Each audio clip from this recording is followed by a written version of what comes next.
It will take time for Messi to settle, but his impact is clear already. The little man who the world had come to see was leaning against a wall, twirling a blue and red face mask around his finger. At first glance, you would have thought he was totally at ease. In those tense moments before kickoff, though, Lionel Messi could be seen continually rubbing his lips together and occasionally gulping. There was a point, too, when he sidled behind the hulking figure of Gianluigi Donnarumma, as if he was seeking shelter. Forget the telephone number salary, if you can, and the adoration he is afforded from Buenos Aires to Barcelona, and all points in between. Here was a snapshot of a man feeling nervous and vulnerable, the anxieties that flood through on the first day in any new job. Messi is no stranger to scrutiny, so he would barely have batted an eye at the three photographers who strategically positioned themselves around a Paris Saint-Germain bench like marksman and began clicking to get the perfect shot as he took his place with the other substitutes. But for him and the rest of us there is a need for readjustment. Those days when he sped across the pitch in Camp Nou, as if being controlled by a joystick, are over, and the expectation now is that he will keep casting spells in France. We must say expectation. It doesn't matter that he is 34, Messi's name invites you to enter a world where fantasy with a football can become reality. We all have our memories of him, those nights when he has made you leap from your chair in wide-eyed wonder. Everyone with a love of this sport will understand that point, and to be in Reims on Sunday reinforced it. Reims was where French kings had their coronation ceremony from 1027 and 1825, and Messi's first appearance in Ligue 1 felt as if royalty had returned to the city. Fittingly, L'Equipe devoted its front page to Messi yesterday with a huge headline on a picture of him declaring, "Un roi Reims," and thousands had descended to see his anointment, lining the streets to hopefully get a glimpse of him.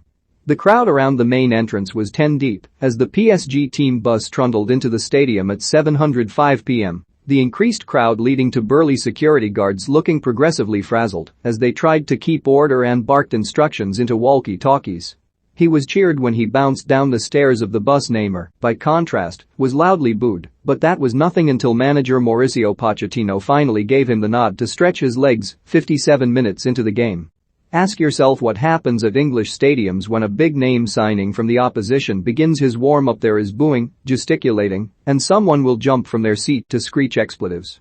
It might be different when Cristiano Ronaldo shows up, but don't bet against it. Here. The Reims crowd began chanting Messi. Messi. Messi. With many in ripping out their mobile phones to get a digital souvenir. The ovation was even louder when he got onto the pitch in the 60th minute, they even roared when he completed his first 3 passes.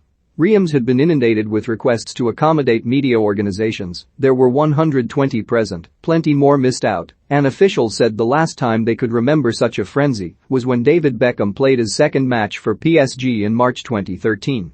There was a shock that night, with Reims winning 1-0. Beckham, like Messi, was introduced from the bench, but you could tell, even when watching the warm-up, that history would not be repeated. Messi, along with the rest of the other substitutes, remained in the dressing room as Pochettino stood on the sidelines and watched this expensively assembled team go through their paces, and nobody sparkled more than Kylian Mbappé.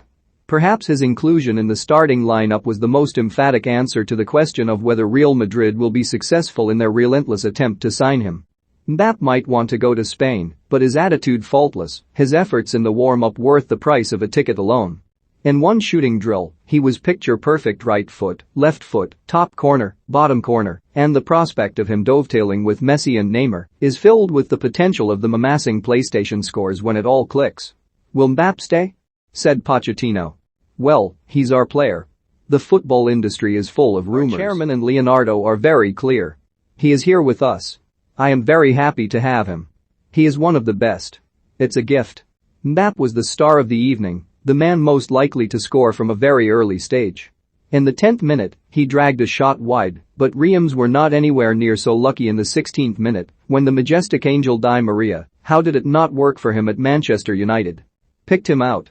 Complacency was going to be PSG's biggest four from there, and there was relief when VAR ruled out what would have been an equalizer for Marshal Munetzi early in the second period. Pochettino's look at his defense could be best described as angry father who had seen one of his children break the greenhouse window. Fortunately, the glowering did not last long. Almost immediately, Paris broke away and Achraf Hakimi, the right back for whom they paid a king's ransom to Inter Milan, delivered a glorious ball to the back post that Mbappé gleefully dispatched. With the game won, It was time for Messi. Again, you could see nerves in his first couple of movements, going back to the basics of just wanting to complete his first couple of passes. One went to Hakimi, another went to Marco Verratti, but then his instincts kicked in. Yunus Abdelhamid, the Moroccan captain of Reims, bundled Messi over as he tried to make a run forward. It was duly noted, and, at the next opportunity, Messi responded by thundering into Abdelhamid, casting a quick ruthless glance behind as he dashed towards goal. There would be no dream start in the shape of him opening his account. He didn't even get a chance to test Reims goalkeeper Predrag Rajkovic, and he is clearly well short of peak condition, but it will not lead him to lose sleep. What was important here was simply the opportunity to get going. No matter how many centuries an opening batsman has, they always feel better when nudging that first single in their next innings. All sportsmen are the same, and while Messi has a gift from God, it doesn't make him different. He was very good from the moment he entered the pitch, Pochettino said generously. Every time he touched the ball, he spread calm throughout the team. It's important even for Lionel Messi to win on his debut. The welcome he got was beautiful to see and hear, not just from our fans, but also from Reims. He has earned that. He can radiate an optimism and energy that everyone can feel, and that can have a positive influence on the other players. He is Messi. And he has not finished yet. Not by a long way.